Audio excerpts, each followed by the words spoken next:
स्वाध्यायः परमः। Doctor Baba Saheb Ambedkar open university.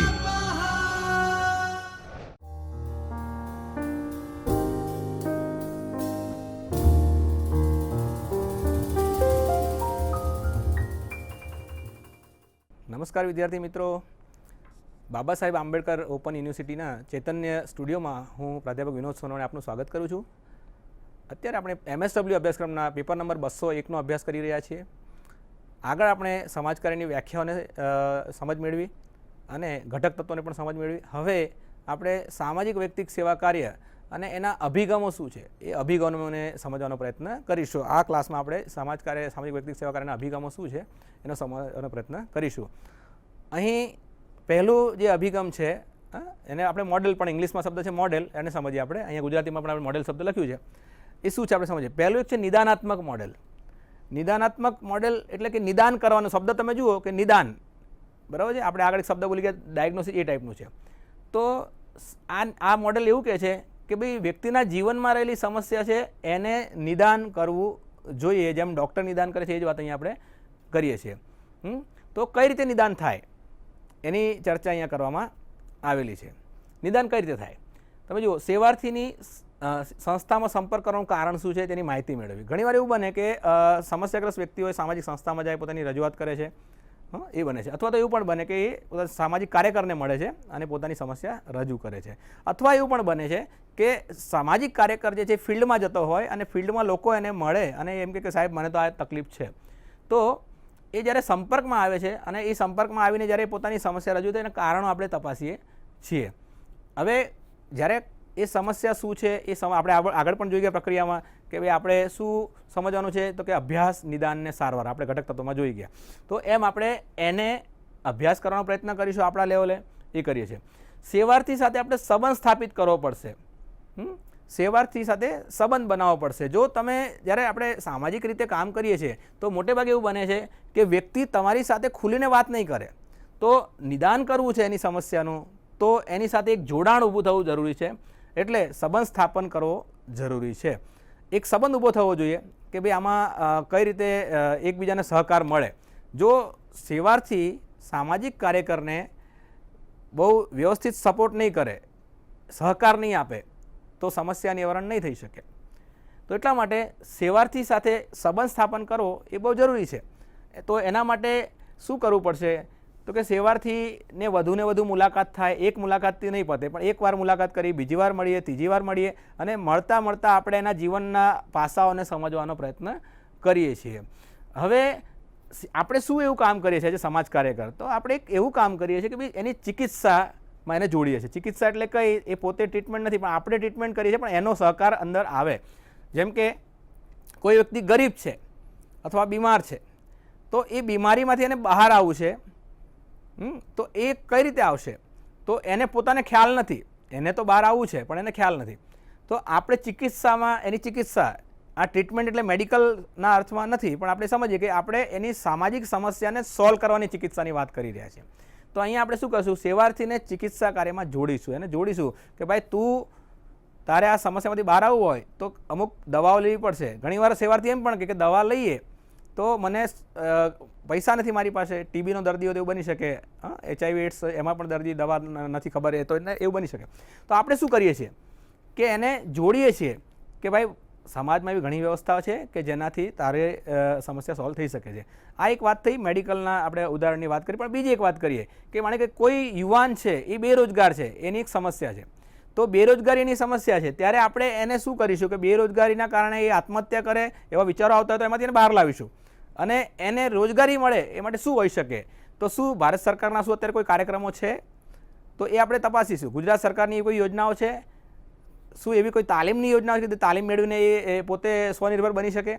તો આપણે એ પ્રયત્ન કરીશું અને એના માધ્યમથી એને પોતે પણ એ જોડાય. એટલે આપણને બધું ખબર છે, જે સમાજ કાર્યકર આપણને ઘણી બધી યોજનાઓ ખબર હોય, આપણને સરકારના વિભાગો ખબર હોય, એ બધું બરાબર છે, પણ સેવાર્થીને ખ્યાલ નથી. તો સેવાર્થીને એમાં જોડવાનો છે, બરાબર છે. અને આપણે પછી એ જોડ્યા પછી શું કરવાનું છે, ચિકિત્સા કાર્યની શરૂઆત કરીશું. આપણે એ ટ્રીટમેન્ટ છે એ શરૂ થાય છે અને ટ્રીટમેન્ટમાં આપણે જોડીને આપણે એની સમસ્યા નિવારણ કરવાનો પ્રયત્ન કરીશું. બરાબર. હવે આગળનો એક મુદ્દો છે સેવાર્થીનું મનોસામાજિક નિદાન ચિકિત્સા માટે જરૂરી સૂચનો આપવા. સેવાર્થી જે છે એ મોટે ભાગે એવું બને છે કે એની ઘણીવાર શરીર તકલીફમાં નથી હોતું, શરીર સક્ષમ હોય છે પણ મનથી નબળા હોય છે. બરાબર, હું નહીં કરી શકું, મારાથી નહીં થાય, એ એવું વિચારતા હોય છે કે હું મારી ક્ષમતા જ નથી. તો એ માનસિક જે સ્થિતિ બની ગઈ છે એનું નિદાન કરવાનું છે. આપણું મોડલ છે નિદાનાત્મક અભિગમની વાત કરીએ છીએ, મોડલની વાત કરીએ છીએ. તો એ શું છે, એની ટ્રીટમેન્ટ આપણે એને સામાજિક ટ્રીટમેન્ટ આપવાની છે. ઘણીવાર એવું પણ બને કે એના નજીકના સંબંધીઓ હોય, એ વિશ્વાસ જેના પર રાખતો હોય, તો એને પણ આપણે ઇન્વોલ્વ કરીએ અંદર, અને એ લોકો પણ આમાં યોગદાન આપે અને એનું સામાજિક નિદાન શરૂ થાય અને એ આગળ એમાંથી બહાર નીકળી શકે. તો નિદાનની વાત આમાં કરે છે. નિદાનાત્મક મોડેલ જે છે એવું કહે છે કે ભાઈ સામાજિક સમસ્યામાં ફસાયેલો અથવા એવી કોઈ સમસ્યા કે જેના જીવનને અસર કરી રહી છે, એ સમસ્યામાં ફસાયેલા સેવાર્થીને આપણે ચોક્કસ એની માહિતી મેળવવી જોઈએ, એની સાથે સંબંધ સ્થાપન કરવો જોઈએ, એની ચિકિત્સાને સમજીને એને પણ પોતાને ચિકિત્સા કાર્યમાં જોડવો જોઈએ, અને એના પછી એની ચિકિત્સા શરૂ થાય, એ પોતે પણ એમાં ઇન્વોલ્વ થાય, અને પછી એ સામાજિક નિદાન તરફ એને લઈ જઈએ અને છેવટે એ સમસ્યામાંથી બહાર આવે. છેલ્લે એને જરૂરી સૂચનો આપીએ આપણે કે ભાઈ ભવિષ્યમાં આપણે કઈ રીતે આગળ વધવાનું છે, એટલે જેને ફોલોઅપ કહી શકીએ આપણે, અથવા એના ભવિષ્યના જીવન માટે એને કઈ રીતે આગળ વધવાનું એક માર્ગદર્શન આપણે કહી શકીએ. તો એ આપણે અહીંયા આપીએ છીએ. નિદાનાત્મક મોડેલમાં આપણે આટલો પ્રયત્ન કરીએ છીએ. આ ટૂંકમાં આપણે આની અહીંયા રજૂઆત કરીએ છીએ. હવે પછી આપણે આગળ વધીએ. વર્તનમાં ફેરફારનું એક મોડલ છે, વર્તનમાં ફેરફાર. આને અંગ્રેજીમાં કહે છે બિહેવિયર મોડિફિકેશન. વર્તનમાં પરિવર્તન લાવીને સમસ્યા નિવારણની વાત અહીંયા કરવામાં આવી છે. વર્તનમાં પરિવર્તન લાવવાની છે. હવે આ મોડેલ એવું કહે છે આપણને કે વર્તન શીખી શકાય છે, કોઈ પણ વર્તન છે એ શીખી શકાય છે. બીજી એક મહત્વની વાત કરે છે, વર્તનમાં પરિવર્તન લાવી શકાય છે. અને ત્રીજો બહુ અગત્યનો મુદ્દો છે, અયોગ્ય વર્તન પણ શીખેલું વર્તન છે જેમાં પરિવર્તન આપણે લાવી શકીએ છીએ. આપણે સમજીએ કે વર્તન શીખી શકાય છે એટલે આપણે ઘણીવાર એવું બને કે ગામડાનો માણસ હોય એને એમ લાગે કે ભાઈ શહેરની મોટી મોટી કોર્પોરેટ ઓફિસો હોય એમાં આપણે કદાચ ન ચાલી શકીએ, આપણેથી કામ ના થાય, આપણે એ બધા એટિકેટ્સને સમજી ના શકીએ. પણ એવું નથી, દરેક જગ્યાનું વર્તન શીખી શકાય છે, સમજી શકાય છે. બરાબર, એના માટે એક સમજની જરૂર છે, થોડુંક પોતાની જાતને કેળવવાની જરૂર છે. તો વર્તન શીખી શકાય છે. આપણે જેમ ભાષા કહીએ, કોઈ બીજા પ્રાંતમાં આપણે જઈએ તો ધીરે ધીરે આપણે ભાષા પણ શીખી જઈએ છીએ, એટલે એ પણ એક વર્તનનો ભાગ છે, એ પણ આપણે શીખી શકીએ છીએ. એટલે દરેક વસ્તુ શીખી શકાય છે. એવી જ રીતે જો આપણે વાત કરીએ કેટલીક કળાઓ, નૃત્ય એક કળા છે, ચિત્રકળા છે, આપણે કળાઓ છે, એ પણ વર્તનમાં એક ભાગ બનાવી શકીએ, આપણે શીખી શકીએ છીએ. એટલે ઘણી બધી બાબતો જે છે આપણે શીખી શકીએ છીએ, એ શીખી શકાય છે. વર્તનમાં પરિવર્તનની વાત અહીંયા કરવામાં આવી છે, ફેરફારની વાત છે. જ્યારે સેવાર્થી છે એ એનું વર્તન ખરાબ હોય, જ્યારે કે એક વ્યક્તિ દારૂ પીવે છે, એનું વર્તન ખરાબ છે, તો એ પણ એક ક્યાંકથી શીખ્યો. આપણે છેલ્લો આ મુદ્દો જોઈએ, અયોગ્ય વર્તન શીખેલું વર્તન છે, આપણે જોઈ રહ્યા છીએ. તો અયોગ્ય વર્તન છે પણ એ પણ ક્યાંકથી શીખીને આવ્યો છે. બીજા મિત્રો દારૂ પીતા હતા, વ્યસન કરતા હતા, અને મિત્રએ જોયું અને સંગત લાગી અને એ વર્તન કરતો થઈ ગયો. એટલે એ પણ એક શીખેલું છે ક્યાંથી હોય, એ અયોગ્ય વર્તન હોય કે યોગ્ય વર્તન હોય, એ શીખેલું વર્તન હોય છે, ક્યાંકથી આપણે શીખીએ છીએ. આપણે જ્યારે જન્મ થાય એ જન્મ સમયથી, અને આપણે એમ પણ કહીએ કદાચ જન્મ પહેલાંથી કે માનવના જે એના માતાના ગર્ભમાં હોય ત્યારથી માણસ શીખવાનું શરૂ કરી દે છે. અને જ્યારે એ સામાજિક વાતાવરણમાં આવે છે જન્મ થયા વખતે, અને એ પછીના જે ગાળો છે એની અંદર આપણે મનોવિજ્ઞાન જેમ વિકાસાત્મક મનોવિજ્ઞાનને સમજીએ તો એમાં સરસ કહેવામાં આવ્યું છે કે ભાઈ વિકાસના તબક્કાઓમાં ઝડપભેર માણસનો વિકાસ થતો જાય છે. શૈશવાવસ્થા, બાલ્યાવસ્થા, કિશોરાવસ્થા એમ કરતાં કરતાં એનો વિકાસ થતો જાય છે. અને એ દરેક તબક્કામાં વ્યક્તિ વર્તન શીખે છે, કંઈક નવું શીખે છે, ભાષા શીખે છે, બોલતા શીખે છે, ચાલતા શીખે છે, સમાજના મિત્રો સાથે ભળતા શીખે છે. આમ વર્તન એ શીખી શકાય છે, દરેક જગ્યાએ વર્તન શીખી શકાય, એમાં અહીંયા વાત કરે છે. અને જ્યારે જરૂર પડે કે કોઈ ખોટું વર્તન શીખી લીધું છે તો આપણે એને બદલી પણ શકીએ છીએ. એટલે વર્તનમાં પરિવર્તન પણ લાવી શકાય છે. સારું વર્તન શીખી શકાય છે, ખરાબ વર્તન પણ શીખી શકાય છે, ખરાબ વર્તન છોડી શકાય છે, સારું વર્તન અપનાવી શકાય છે. આમ અહીં વાત આપણને કરે છે.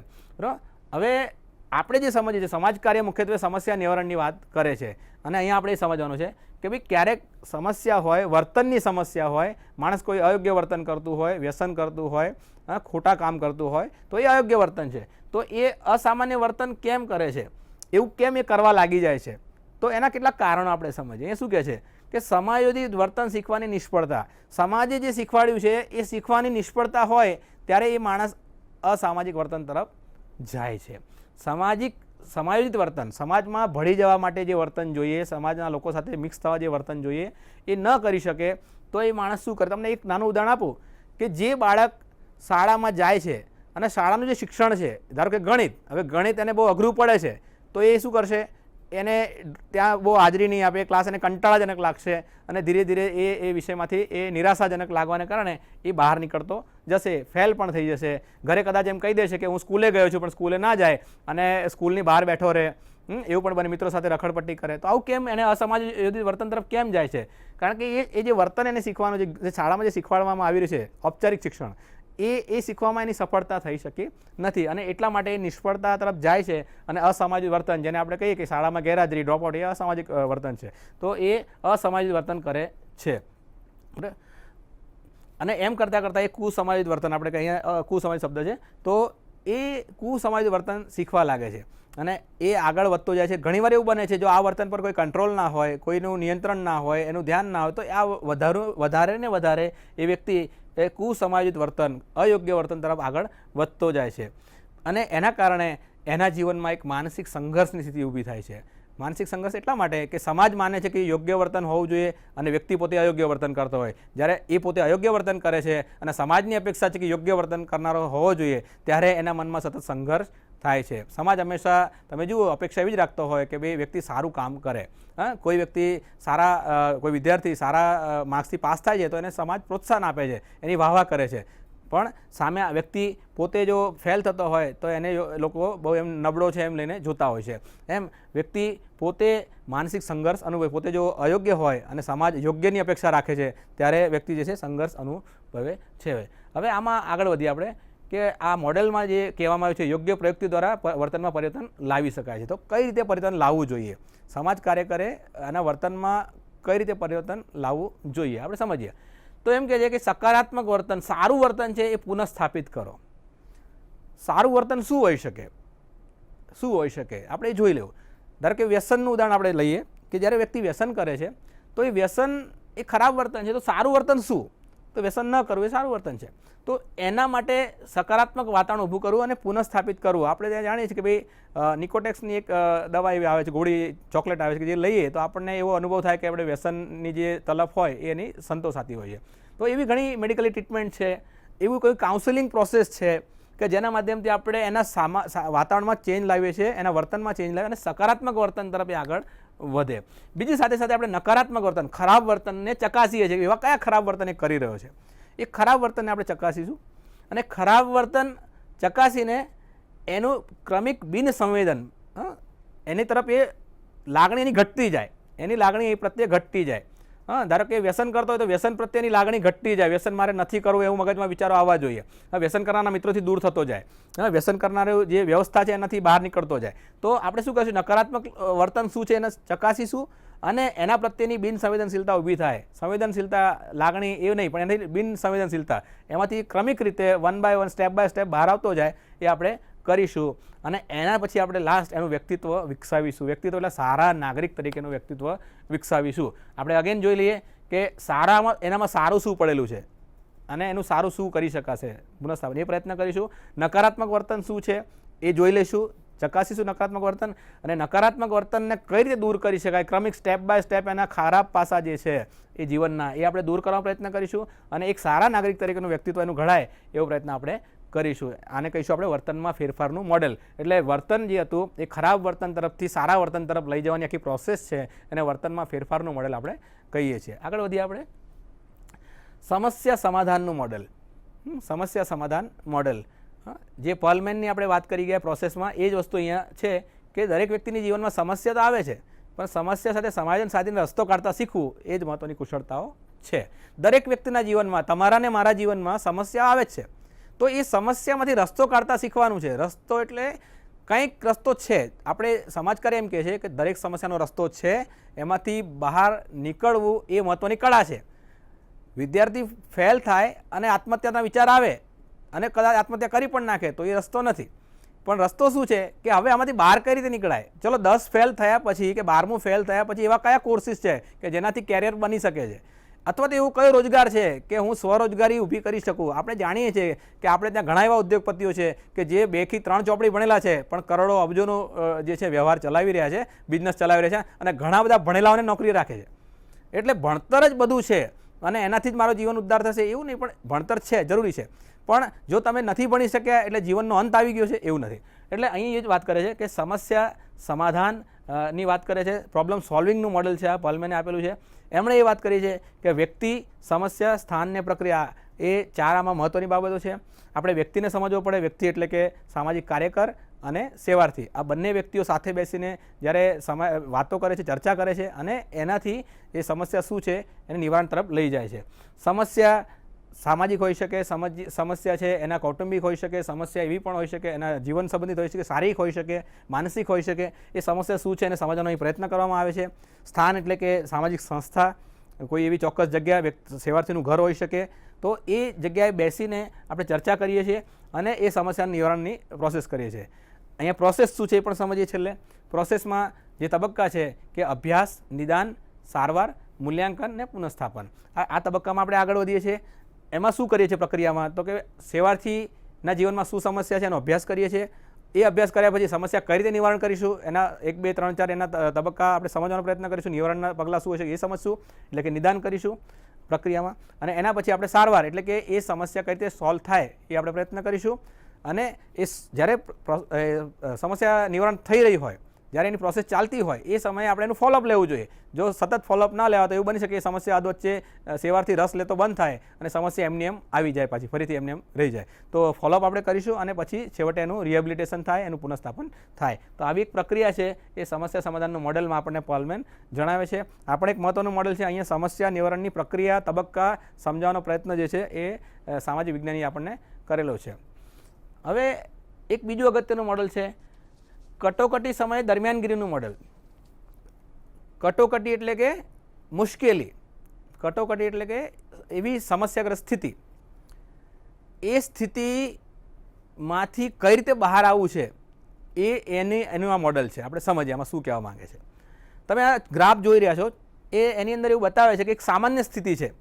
એ સામાન્ય સ્થિતિમાં આપણી લાઈફ ચાલી રહી છે. તમારી ને મારી લાઈફ આજે રૂટીન લાઈફ એકદમ વ્યવસ્થિત સામાન્ય ચાલી રહી છે. આપણે નોકરી કરીએ છીએ, ઘરે પણ બધું વ્યવસ્થિત છે, બધું વ્યવસ્થિત ચાલી રહ્યું છે. અને અચાનક એવી કોઈક ઘટના બને અને આપણે મુશ્કેલીમાં મુકાઈ જઈએ અને જેને આપણે કટોકટી સ્થિતિ. હવે એક ઉદાહરણ સાથે ચાલીએ. 2001માં આપણે ત્યાં એક મોટો ભૂકંપ આવ્યો. આપણે જાણીએ છીએ કચ્છમાં ભૂકંપ આવ્યો અને આખા ગુજરાત પર એની અસર હતી અને એ ઘણા બધા મકાનો પડી ગયા, ઘણા બધાના નજીકના સંબંધીઓનું અવસાન થઈ ગયું. આવી ઘટના બની. તો જો ભૂકંપ આવ્યો એની પહેલાં બધા સામાન્ય સ્થિતિમાં જીવતા હતા. અચાનક ભૂકંપ આવ્યો, હું જ્યાં નોકરી કરું છું એ સંસ્થાનું બિલ્ડિંગ જ પડી ગયું એટલે મારી નોકરી અત્યારે હાલમાં બંધ છે. સમજી લીધું? ઘરના નજીક ઘરે પહોંચ્યા તો ઘરે કે નજીકના સંબંધી જે હતા, માતા પિતા અથવા જે એનું અવસાન થઈ ગયું. ઓકે, મને પોતાને પણ શારીરિક ઈજા થઈ. હું જ્યાં ઊભો હતો ત્યાં બિલ્ડિંગ પણ મને પણ ઈજા થઈ. હવે આવી સ્થિતિ હોય, શારીરિક માણસ મુશ્કેલીમાં છે, સામાજિક મુશ્કેલીમાં છે, આર્થિક મુશ્કેલીમાં છે, એની જ્યાં નોકરી કરે છે એ પણ ત્યાં જઈ નથી શકતો. બધી જ બાજુ સમસ્યા કાર્ય આવી ગઈ અને એ માણસ પોતે એવું સમજે છે કે હવે જિંદગી જીવવા જેવી નથી, હું મરી જ જઈશ, હવે કશું થાય એવું નથી. બહુ જ ટેન્શનમાં આવી જાય. એને શું કહીશું આપણે? કટોકટીની સ્થિતિ કહીશું. કટોકટીની સ્થિતિ. હવે આ કટોકટીની સ્થિતિમાંથી આપણે સમાજ કાર્યકરે શું કરવાનું છે? સેવાર્થીને બહાર લાવવાનો છે. ક્યાં લાવવાનો છે? કે સામાન્ય સ્થિતિ પર લાવવાનો છે. એને આપણે શું કરશું? કે જે સામાન્ય સ્થિતિ જે પહેલાં જીવન જીવતો હતો ત્યાં એને લાવવાનો છે. તો કઈ રીતે આવશે? તો આ કટોકટીની પરિસ્થિતિમાં જ્યારે એ મુશ્કેલીમાં હોય ત્યારે પહેલાં આપણે જે પ્રક્રિયા ભણીએ છીએ, અભ્યાસ, નિદાન, સારવાર, એ બધું આપણે કરીશું ચોક્કસ. એને સાયન્ટિફિક આપણા જે વે છે એનો બધો યુઝ અહીંયા કરીશું. આપણે આપણા જે કુશળતાઓ છે એનો ઉપયોગ અહીંયા કરીશું. અને એના માધ્યમથી આપણે શું કરીશું? ધારો કે સમાજ કલ્યાણ સેવાઓ, સામાજિક રિસોર્સિસ જે છે, સમાજના જે રિસોર્સિસ છે, સમાજ કલ્યાણ સેવાઓમાં સરકારની યોજનાઓ છે. આ સાથે એવી બિન સરકારી સંસ્થાઓ એની પણ આપણે મદદ લઈશું. એની સાથે સાથે ઘણા એવા વ્યક્તિગત અને સંસ્થાગત જે ફંડિંગ મળે છે આપણને એની પણ આપણે મદદ લઈશું, એટલે કે આર્થિક મદદ લઈશું. સામાજિક મદદ માટે આપણે કાઉન્સેલર, મનોચિકિત્સક એની પણ મદદ લઈશું. અને આ બધાની મદદથી એ સેવાર્થીને એટલો આધાર પૂરો પાડીશું કે જેનાથી એ સ્ટેબલ થવા લાગે. પહેલાં તો એના વિચારોમાંથી બહાર નીકળે, ભાઈ મુશ્કેલી કાંઈ નથી, ધીરે ધીરે બહાર નીકળી જઈશ. આર્થિક મુશ્કેલી છે તો ત્યાં કંઈક આપણે એને મદદ કરીશું. એવી અલગ અલગ પ્રકારની સામાજિક, આર્થિક, મનોસામાજિક, કૌટુંબિક, કુટુંબના સભ્યો સાથે બેસીને, એટલે આ બધી જાતની અલગ અલગ પ્રકારની મદદ એને પૂરી પાડવામાં આવે અને એ વ્યક્તિ એની કટોકટી સ્થિતિમાંથી ધીરે ધીરે તેને લાગે કે જીવન જીવા જેવું છે. એને એવું ના થવું જોઈએ કે ભાઈ હવે તો કશું જીવા જેવું છે જ નહીં. એટલે આપણે શું કરીશું? એને છેક સામાન્ય સ્થિતિ સુધી લેતા આવીશું. સામાન્ય જે પહેલાં જિંદગી જીવતો હતો એવું, પણ એવું નથી કે આપણે ત્યાં થઈને અટકી જશું. તો આપણે એનાથી એટલી મદદ કરીશું કે આપણે એને આગળ હજુ વધુ વિકાસ તરફ લઈ જઈશું. આપણે એક હજુ ઉદાહરણમાં આગળ વધીએ. કચ્છમાં એકલ નારી મંચ નામની એક સંસ્થા કામ કરે છે. એ સંસ્થા દ્વારા ભૂકંપમાં જે બહેનોના પતિ અને નજીકના સંબંધી બધા અવસાન થઈ ગયા એવી એકલી થયેલી બહેનો, એકલ નારી, એ બહેનો જ્યારે મુશ્કેલીમાં મુકાય ત્યારે આવી જ પરિસ્થિતિ સર્જાઈ. અને ઘણીવાર એવું પણ બન્યું કે જેના પતિ અવસાન થઈ ગયા તો એના કુટુંબવાળા એને એક્સેપ્ટ ના કરી હોય અને એ બહેનોની હાલત બહુ ખરાબ થઈ ગઈ. ત્યારે સામાજિક સંસ્થાએ એને આધાર આપ્યો અને એ બહેનો વિકસી.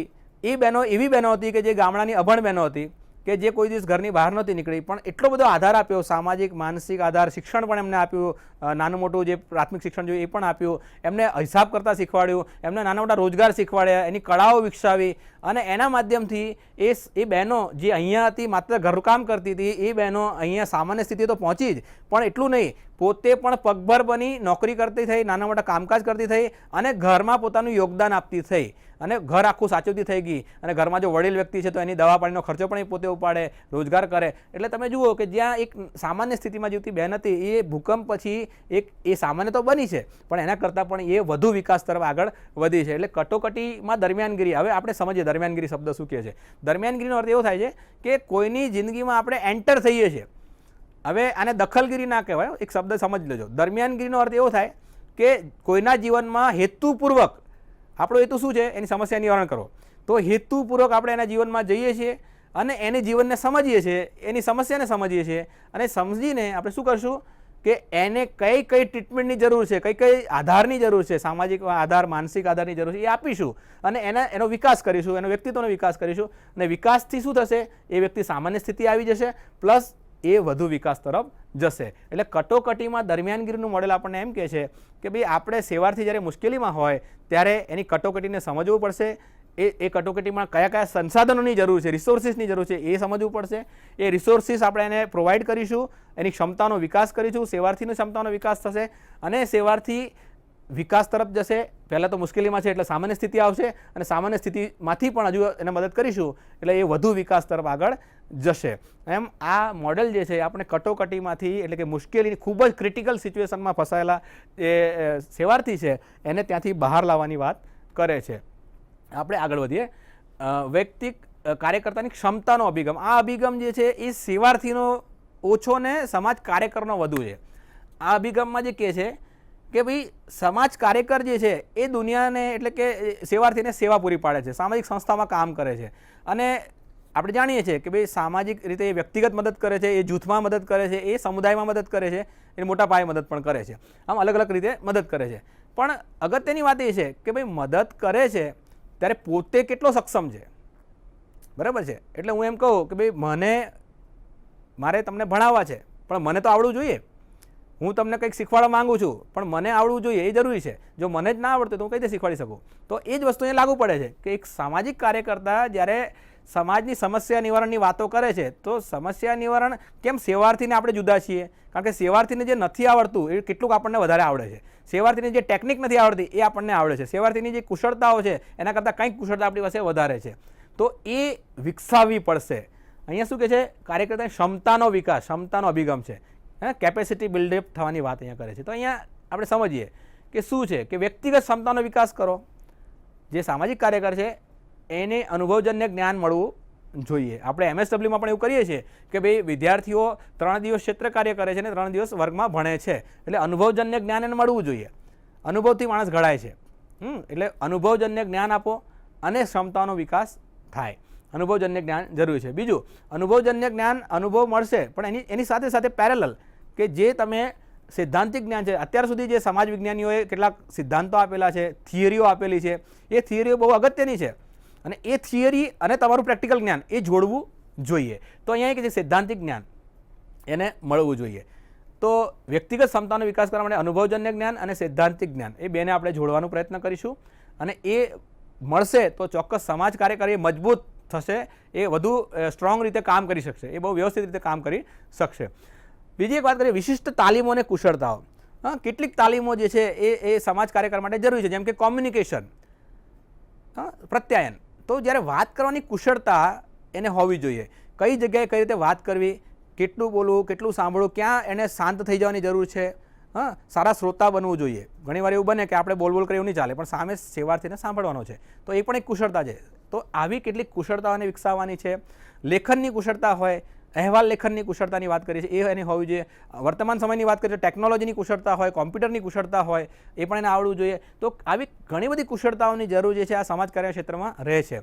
તો એ વ્યક્તિગત કુશળતાઓ એમની વિકસાવી છે આપણે, અને એ હોય તો સમાજ કાર્યકર જે છે એ વ્યવસ્થિત કામ કરી શકશે. તો અગત્યની વાત એ છે કે ભાઈ વ્યક્તિગત ક્ષમતાઓનો વિકાસ નહીં હોય તો એ કામ કઈ રીતે કરશે, એ જરૂરી છે. તો આપણે એ સમજીશું કે ભાઈ આ કુશળતાના વિકાસ માટે એને અનુભવજન્ય જ્ઞાન મળે, એનું સૈદ્ધાંતિક જ્ઞાન વિકસે, એને તાલીમો આપવામાં આવે, એની કુશળતાઓ વિકસાવવામાં આવે, એ કરવું જોઈએ. બીજી એક વાત કરે છે બાહ્ય પરિબળોની સમજણ અને વિકાસ. હવે અહીં વાત કરી કે ભાઈ વ્યક્તિગત ક્ષમતાનો વિકાસ એટલે કે મને શિક્ષણ આપવામાં આવે, ટ્રેનિંગ આપવામાં આવે, બધું બરાબર છે, પણ સમાજ કેવો છે, આજુબાજુનો સમાજ કેવો છે એની પણ એક નોલેજ મળવું જોઈએ. તો પર્યાવરણીય પરિબળોની સમજ, પર્યાવરણ એટલે સામાજિક પર્યાવરણની વાત કરીએ આપણે, કે આપણી આજુબાજુ કેવો સમાજ છે. આ ભારત છે, ભારત દેશની અંદર કેટલી જ્ઞાતિઓ છે, કેટલા ધર્મો છે, હા, અને એ બધાની વચ્ચે જ્ઞાતિ, ધર્મ, જાતિ, લિંગ, આ ઘણા બધા તફાવતોની વચ્ચે રહીને પેલો સેવાર્થી ફસાયેલો છે, ત્યાં એને સમજવાનો છે. તો એ સમજવા માટે એના વાતાવરણને સમજવું પડશે, એટલે પર્યાવરણીય પરિબળો એટલે કે એના સામાજિક પર્યાવરણને આપણે સમજવું પડશે. એ સમજવા માટે પણ એક મહત્ત્વની ક્ષમતા, કુશળતા જોઈએ છે. તો એ વિકસવી જોઈએ, એવી ક્ષમતા આવવી જોઈએ. સમુદાયમાં રહેલા સંસાધનો ઓળખી શકે. ભાઈ કોઈ પણ સમસ્યા નિવારણ કરવી છે તો સમસ્યા નિવારણ કરતી વખતે એ સમાજની અંદરથી જ આપણે સંસાધનો લઈએ. જો એક વસ્તુ છે, જ્યારે સમાજ કોઈ પણ સામાજિક સંસ્થા કે વ્યક્તિગત કાર્ય કરતા હોય, એ સમસ્યાને સોલ્વ કરવા માટે ઘરના પૈસા નહીં વાપરી શકે. કેટલા ઘરના પૈસા લાવે, આપણે કુબેરનો ખજાનો આપણી પાસે નથી, તો આપણે સંસાધનો ઓળખવા પડશે, ક્યાંથી મદદ મળે છે ઓળખવી પડશે, અને જે મદદ મળી છે એને સમસ્યા નિવારણમાં આપણે ઉપયોગ કરીશું.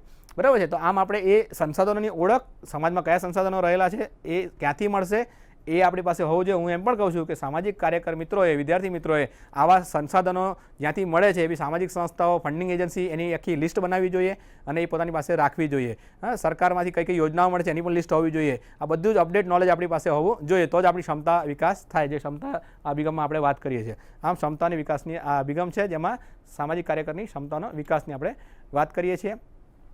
મિત્રો, આપણે અહીંયા કેટલાક અભિગમો જોઈ ગયા.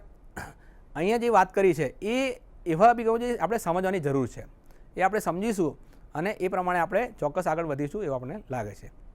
તો વિદ્યાર્થી મિત્રો, આપણે અહીંયા કેટલાક મોડેલ્સ જોયા, જેની અંદર આપણે વર્તનમાં ફેરફારના મોડેલની વાત કરી ગયા, કટોકટીમાં દરમિયાનગીરીની મોડેલની વાત કરી ગયા, આ અને વ્યક્તિગત સેવાર્થી સાથે કામ કરતી વખતે ક્ષમતા વિકાસની વાત, એટલે કે આ છેલ્લું મોડેલ જે આપણે જોઈ ગયા કે વ્યક્તિ કાર્યકર્તાની ક્ષમતાના વિકાસના એક મોડેલની વાત કરીએ. આ મોડેલ્સ એવા છે કે જે આપણે સમજવા પડશે અને સમાજમાં જઈને એની પર આપણે કામ કરવાનું છે, અને એ આપણે સમજીશું, પ્રેક્ટિકલી અનુભવ જીવનમાં ઉતારીશું તો ચોક્કસ આપણે આપણા સેવાર્થીને મદદ કરીશું. આજે આપણે જે કંઈ શીખ્યા છીએ એ ચોક્કસ તમે તમારા જીવનમાં ઉતારશો અને ભવિષ્યમાં આપણે સેવાઓ આપણે જે સમાજને પૂરી પાડવાની છે આપણે ચોક્કસ આપણે સારી સેવા પૂરી પાડશું. અહીં આપણે આ લેક્ચર પૂરો કરીએ છીએ.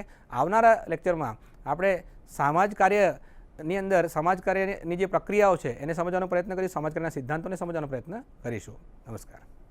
स्वाध्यायः परमं तपः